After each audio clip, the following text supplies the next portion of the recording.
결혼 6년 차였습니다. 저는 제 나름대로 이 결혼이 평온하다고 생각했습니다. 크게 다투지도 않았고 감정이 무딘 대신 안정감이 있었죠. 불같던 사랑은 어느새 사라졌지만 함께 밥을 먹고 같은 공간에서 하루를 마무리하는 일상이면 충분하다고 믿고 있었습니다. 아내는 조용한 사람이었습니다. 말수가 많지도 않고 애교를 부리는 타입은 더더욱 아니었죠. 하지만 그런 점이 오히려 저를 편안하게 했습니다. 과한 감정 표현 없이도 서로의 존재를 느끼는 관계, 그것만으로도 괜찮다고 생각했습니다.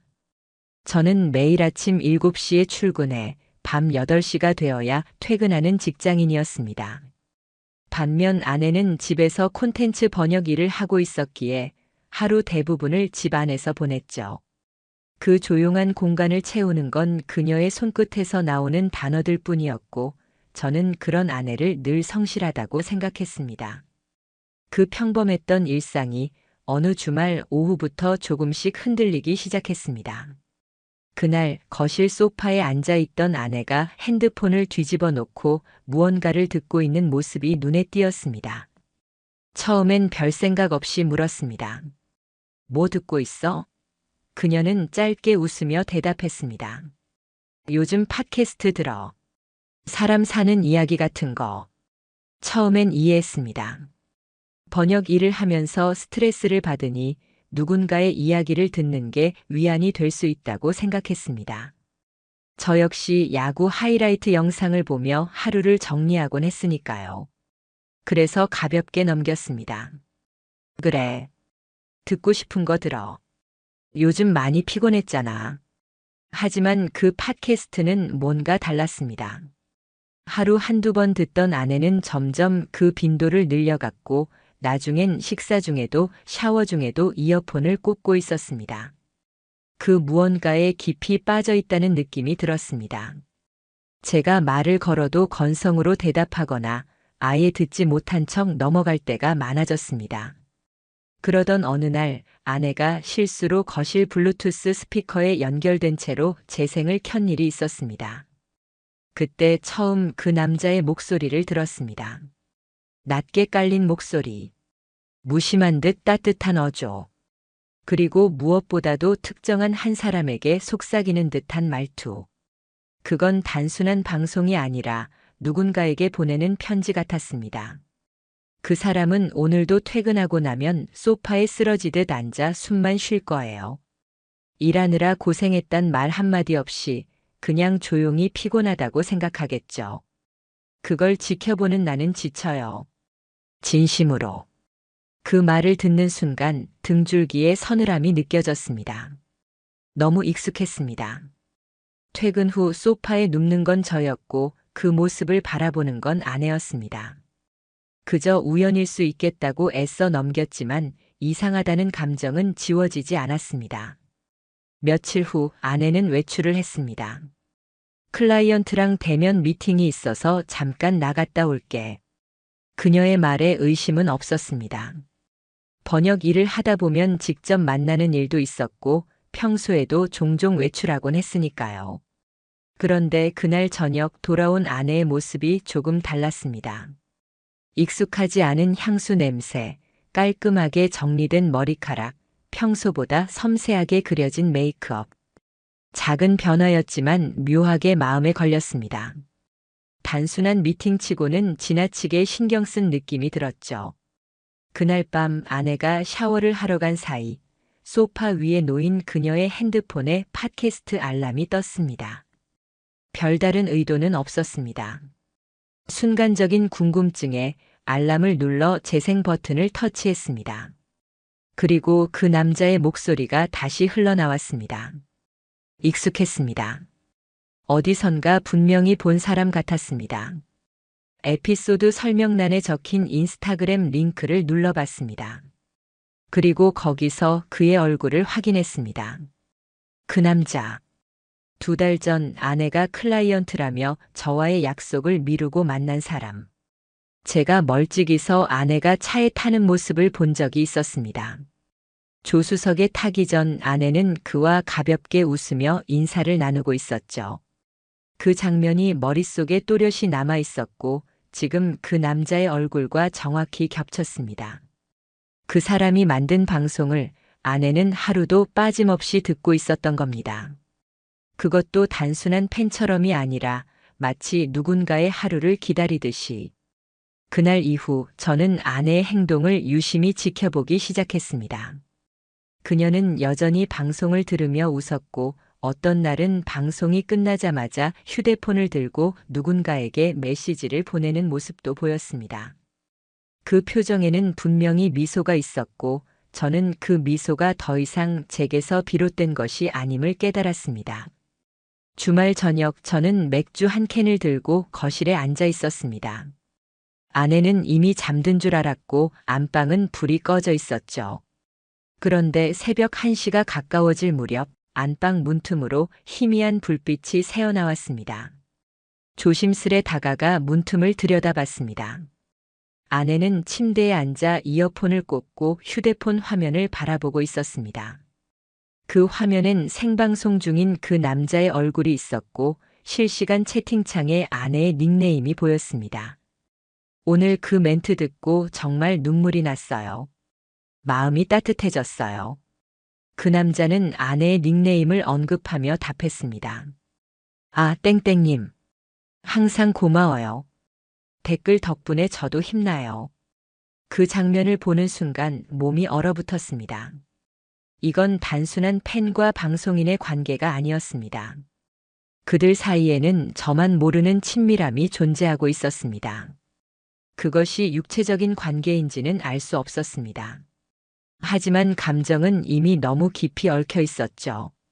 무언가 돌이킬 수 없는 지점이 다가오고 있다는 걸 저는 느꼈습니다. 그리고 그 예감은 결코 틀리지 않았습니다.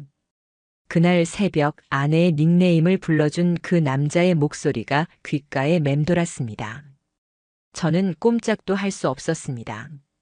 침대 위에서 휴대폰을 보고 있는 아내의 표정, 그 눈빛, 그리고 채팅창을 따라 움직이는 그녀의 손가락, 그 모든 장면이 고스란히 각인되어 버렸습니다. 그 이후로 저는 단 하루도 제대로 잠을 잘 수 없었습니다. 머릿속은 그 남자의 목소리로 가득했고 아내가 핸드폰을 꺼내 들기만 해도 가슴이 조여들었습니다. 질투라고 하기엔 그 감정은 너무 복잡했습니다. 분노와 배신 그리고 말할 수 없는 자괴감. 하지만 저는 애써 이 감정을 오해라고 여기고 싶었습니다. 그렇게 믿는 편이 훨씬 덜 아팠으니까요.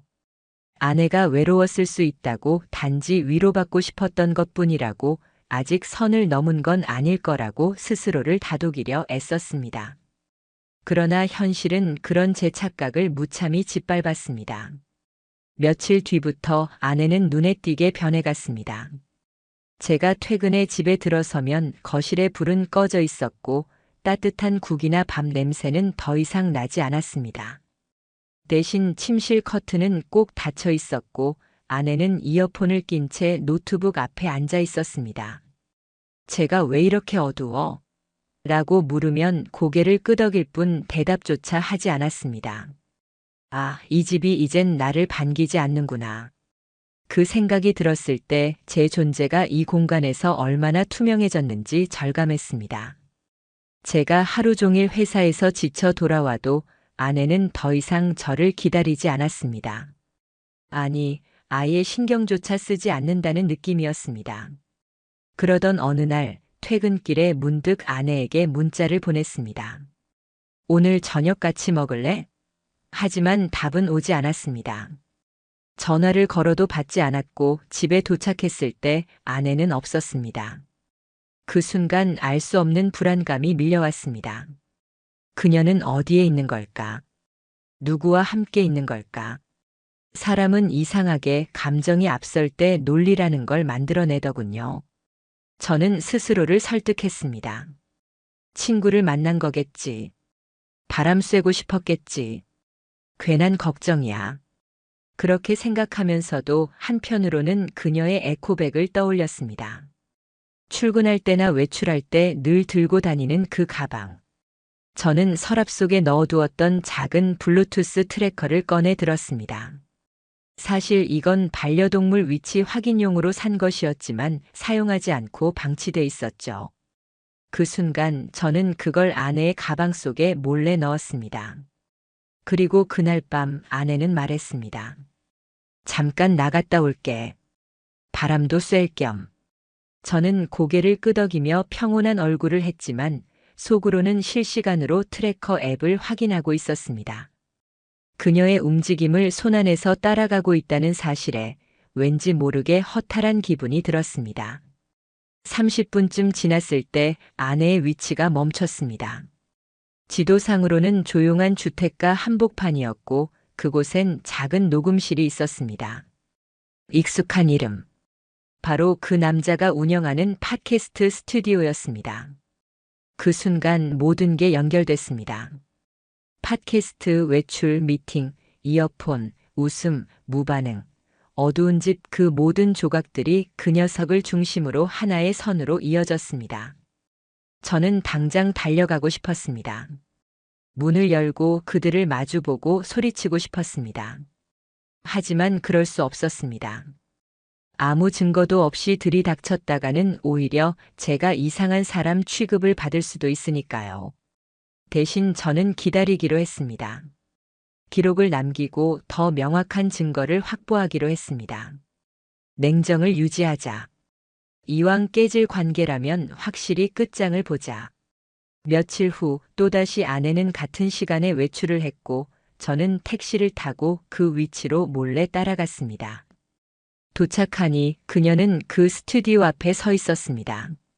잠시 후 그 남자가 나타났고 두 사람은 눈을 마주치며 웃었습니다. 아내는 그의 어깨를 살짝 치며 인사를 했고 그 남자는 익숙하다는 듯 문을 열어주었습니다. 그 광경을 보며 저는 숨을 참았습니다. 이건 그냥 팬과 호스트의 관계가 아니었습니다. 누가 봐도 정서적 거리가 지나치게 가까웠습니다. 돌이킬 수 없다는 걸 느꼈습니다. 이미 그들의 세계 안에서 저는 배제되어 있었습니다. 집에 돌아온 아내는 아무렇지도 않게 말했습니다. 오늘 바람 쐬니까 좋더라. 저는 그 말에 대답하지 않았습니다. 그녀의 목소리를 듣는 것조차 버겁다고 느꼈습니다. 아니, 이제는 그 목소리마저 그 남자의 말투와 겹쳐 보이기 시작했습니다. 며칠을 고민한 끝에 저는 변호사 사무실을 찾았습니다. 녹음실 위치 정보, 사진, 문자, 팟캐스트 캡처본을 들고 갔습니다. 변호사는 자료를 찬찬히 살핀 뒤 조용히 말했습니다. 이건 정서적 외도의 수준을 넘었습니다. 반복성, 장소, 표현 방식까지 종합하면 명백한 불륜입니다. 그 말을 듣는 순간 저는 눈앞이 아득해졌습니다. 결혼 생활이 무너지는 건 단순한 상상이 아니었습니다. 이건 현실이었고 이제부터는 법의 언어로 말해야 할 시간이었습니다. 하지만 저는 곧 결심했습니다. 감정으로 끝낼 수는 없다. 증거가 전부인 싸움이라면 철저히 수집하자. 그리고 이 모든 진실을 아내의 눈앞에 펼쳐 보이자. 그녀가 부정할 수 없도록. 그날 이후로 저는 매일 밤 조용히 그녀의 휴대폰을 살폈습니다. 아내는 여전히 비밀번호 없이 핸드폰을 두었고 그건 저에 대한 신뢰인지 아니면 무신경함인지 모를 일이었습니다. 메신저, 메모장, 사진첩, 심지어 브라우저 히스토리까지 확인했지만 처음엔 별다른 단서는 보이지 않았습니다. 하지만 오픈 채팅방 탭을 발견한 순간 모든 게 달라졌습니다. 방 이름은 그 팟캐스트 이름과 동일했습니다. 열어보니 그 안은 두 사람의 말로 가득 차 있었습니다. 오늘 그 장면 우리 얘기였지? 그 사람이랑 밥 먹을 때 내가 했던 멘트 그대로였잖아. 오늘도 모른 척 잘 넘어갔어. 바보 같지? 제 존재는 그 방 안에서 조롱의 대상이었습니다. 아내와 그 남자는 자신들만의 은어와 코드로 저를 우습게 여겼고 그들은 그것을 사랑이라 부르고 있었습니다. 저는 그 모든 대화 내용을 캡처해 외장 메모리에 저장했습니다. 그리고 다시 변호사에게 연락을 했습니다. 이 관계의 실체를 더는 감정으로 설명할 수 없었습니다. 정확한 단어는 배신이었고 그 배신은 제가 짊어지기엔 너무 무거웠습니다. 그리고 저는 확신했습니다. 다음에 마주할 그들의 얼굴은 더 이상 연기로 감출 수 없을 것입니다. 그날 이후 저는 더는 참을 수 없었습니다. 감정이 아니라 이젠 움직여야 할 때였습니다. 두 눈으로 직접 확인하고 손으로 쥘 수 있는 증거를 모아야 했습니다. 그동안 저는 아내를 믿었습니다. 그녀가 다시 돌아올 수 있으리라 기대했고 나아가 저 자신을 설득해왔습니다. 하지만 이제 그런 기대는 끝났습니다. 저는 결심했습니다. 이 결혼이 끝날지라도 그 끝은 반드시 제 손으로 결정하겠다고. 그들이 저지른 모든 흔적은 반드시 법의 언어로 기록되게 하겠다고. 그리고 첫 번째로 제가 선택한 방법은 아내의 휴대폰을 확인하는 것이었습니다. 그녀는 평소처럼 침대에 누워 이어폰을 꽂고 있었습니다. 귀를 막고 화면을 바라보는 그녀는 그 순간에도 그 남자의 목소리를 듣고 있었을 것입니다. 저는 거실에서 텔레비전을 켜두고 시간을 끌었습니다. 그날따라 화면은 무의미하게 지나갔고 소리는 아무 의미 없이 배경처럼 깔렸습니다. 새벽 2시 무렵 그녀의 숨소리가 일정해지는 것을 확인했습니다. 조심스럽게 안방 문을 열고 그녀의 휴대폰을 들고 나왔습니다. 거실 소파에 앉아 화면을 켰고 제 손끝은 식은땀으로 젖어 있었습니다. 심장이 조용히 그러나 빠르게 뛰고 있었습니다.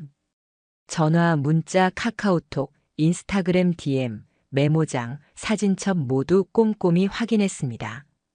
하지만 생각보다 정리가 잘 되어 있었고 겉으로 드러나는 것은 많지 않았습니다.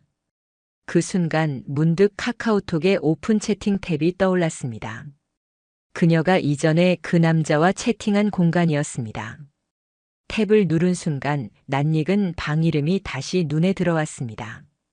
그 팟캐스트의 제목. 방을 열어보는 순간 마치 시간 여행이라도 한 듯 지난 대화들이 쏟아져 내렸습니다.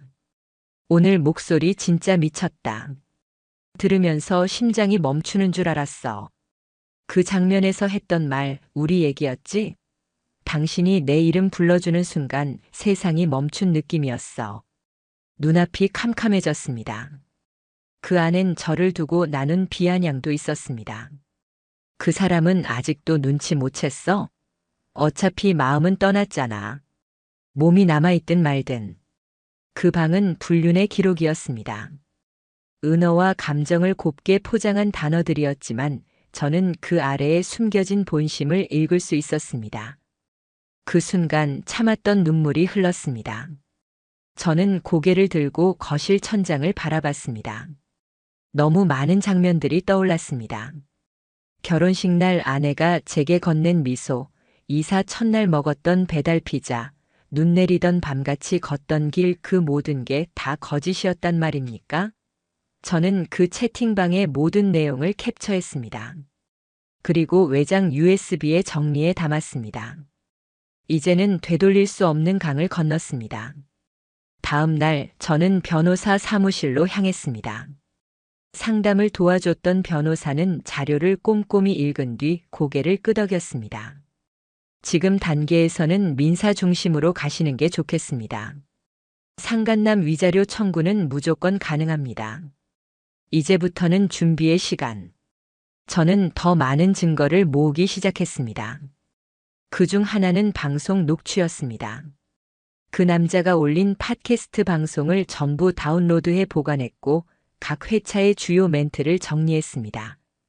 그 안에는 너무나 구체적이고 개인적인 말들이 담겨 있었습니다. 사랑이 끝나가는 사람들은요, 식탁을 비워요. 눈빛 없는 대화, 의미 없는 저녁.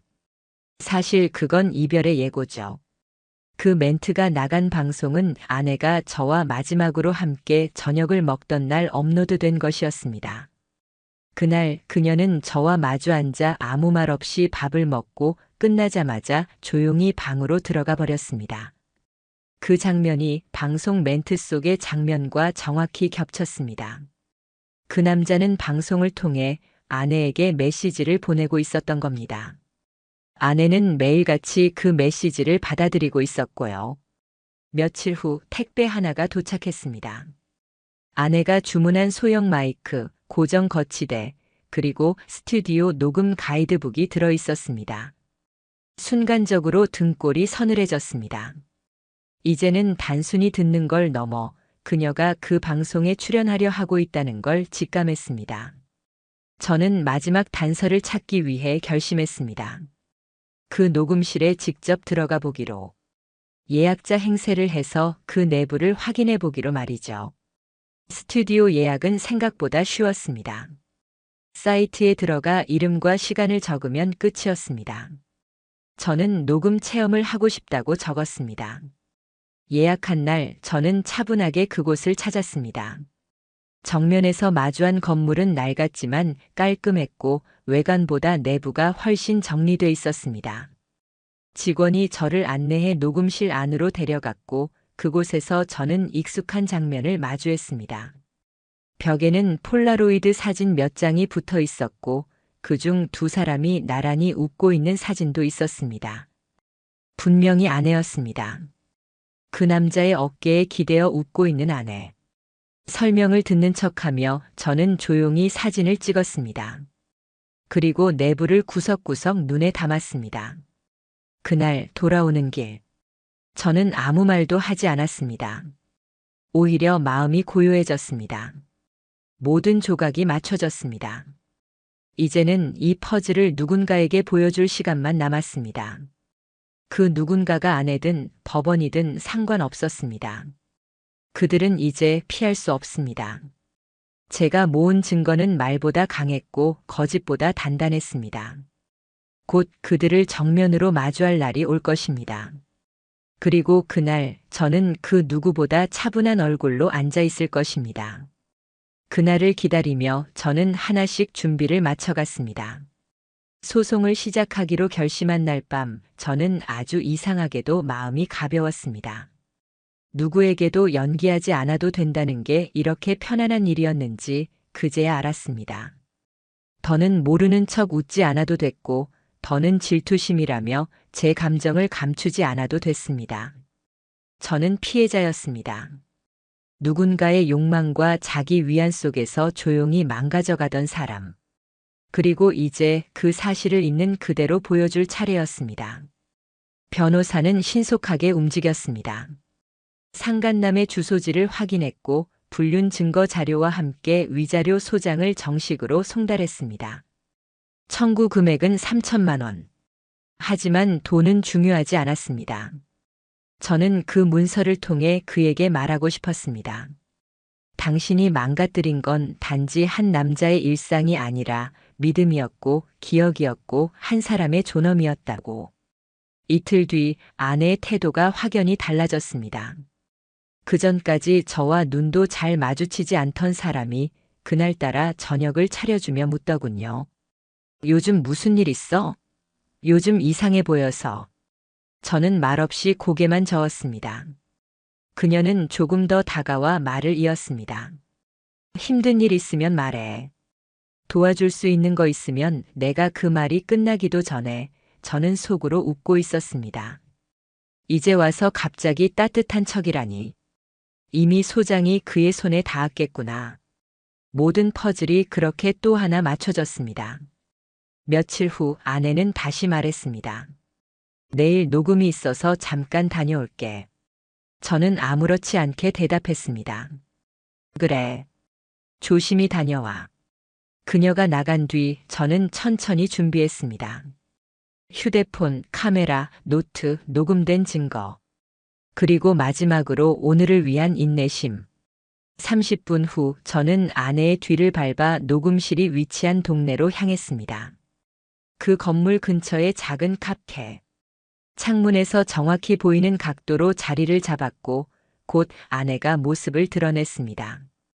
그녀는 가벼운 옷차림에 늘 쓰는 백팩을 메고 평소보다 얼굴이 더 가벼워 보였습니다. 그리고 그 남자도 나타났습니다. 둘은 자연스럽게 인사를 나누었고 잠시 후 문이 닫혔습니다. 그 모습을 카메라에 담았습니다. 그 순간 숨이 깊게 들이마셔졌습니다. 한때는 이 사람이 내 아내였다는 사실이 믿기지 않았습니다. 그날 밤 아내는 아무 일도 없었다는 듯 집에 들어왔습니다. 그리고 식탁에 앉아 말했습니다. 우리 대화 좀 할까? 요즘 너무 서로 말을 안 하는 것 같아서. 저는 고개를 끄덕였습니다. 그리고 말했습니다. 그래. 그럼 솔직하게 얘기해보자. 그녀는 살짝 당황한 듯 고개를 들었습니다. 그 시선을 피하지 않고 저는 하나씩 책상 위에 올려놨습니다. 녹음실 사진, 오픈 채팅 캡처, 녹취록 정리 파일, 그리고 마지막으로 상간남에게 송달된 소장 복사본. 그녀의 표정이 순식간에 하얗게 변했습니다. 입을 틀어막으며 숨을 고르더니 결국 떨리는 목소리로 말했습니다. 이건 아니야. 정말 그 사람하고 그런 관계는 아니었어. 그냥 위로가 필요했던 것뿐이야. 저는 조용히 눈을 마주 보았습니다. 말하지 않아도 표정 하나로 거짓이란 걸 알 수 있었습니다. 오해라면 법정에서 풀면 되겠네. 그 말을 하자 그녀의 얼굴이 일그러졌습니다. 방으로 들어가더니 몇 분 뒤 울면서 나왔습니다. 내가 미쳤었나 봐. 당신이 너무 바쁘니까 너무 외로우니까 그냥 누군가의 말이 위로가 돼서 처음엔 그냥 팬이었는데 점점 그녀의 눈물 앞에서 잠시 흔들릴 뻔했습니다. 하지만 저는 다짐했습니다. 이제는 흔들리지 말자. 지금 와서 후회해도 소용없어. 내가 뭘 느꼈는지가 아니라 내가 뭘 겪어왔는지가 중요해. 며칠 후 상간남 측에서 연락이 왔습니다. 합의금 500만 원. 그리고 이런 메시지가 담겨 있었습니다. 그녀와 감정적 교류가 있었던 건 사실입니다. 하지만 육체적인 관계는 없었습니다. 단지 비즈니스 파트너로 함께 작업했을 뿐입니다. 소송은 이미지에 큰 영향을 미치기에 원만한 해결을 원합니다. 저는 웃었습니다. 공적 방송이라는 플랫폼을 통해 사적인 감정을 암호처럼 전파해놓고 이제 와서 이미지 타격을 걱정한다고. 그 말에 저는 단호히 거절했습니다. 오히려 변호사에게 요청했습니다. 음성 분석 전문가를 통해 방송 멘트 중 불륜을 암시하는 내용들을 정리하자고. 그리고 그 자료들을 소장 보완 자료로 제출했습니다. 그날 이후 아내는 거의 말을 하지 않았습니다. 집에서도 눈도 마주치지 않았습니다. 그리고 어느 날 밤 10시 초인종이 울렸습니다. 현관 앞에는 그 남자가 서 있었습니다. 간절하게 말하더군요. 한 번만 얘기합시다.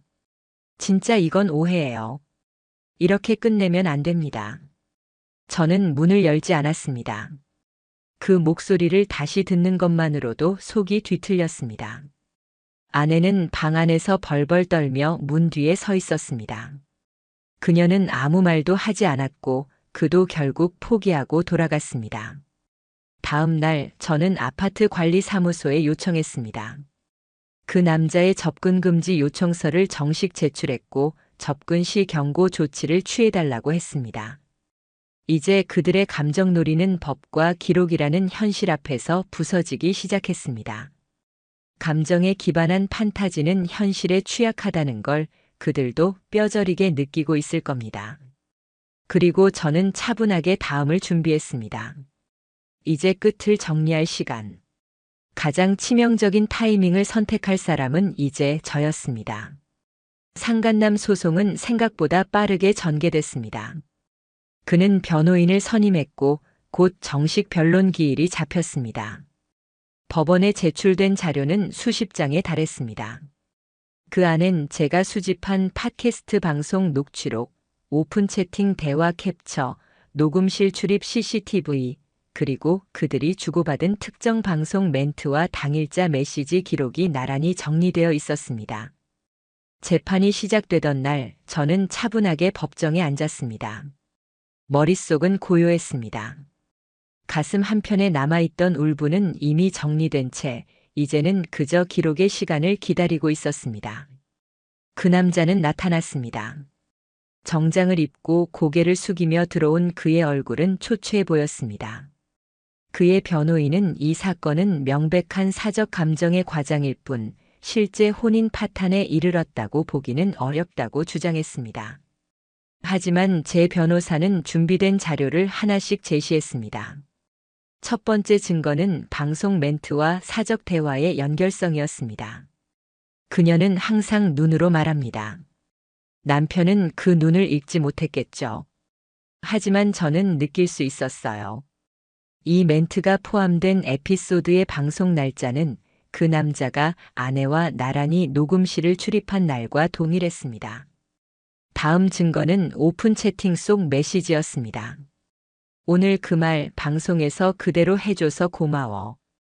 그 장면 완전 우리 얘기였어. 그는 말했습니다. 모든 표현은 창작적 각색이며 특정인을 지칭한 것이 아닙니다.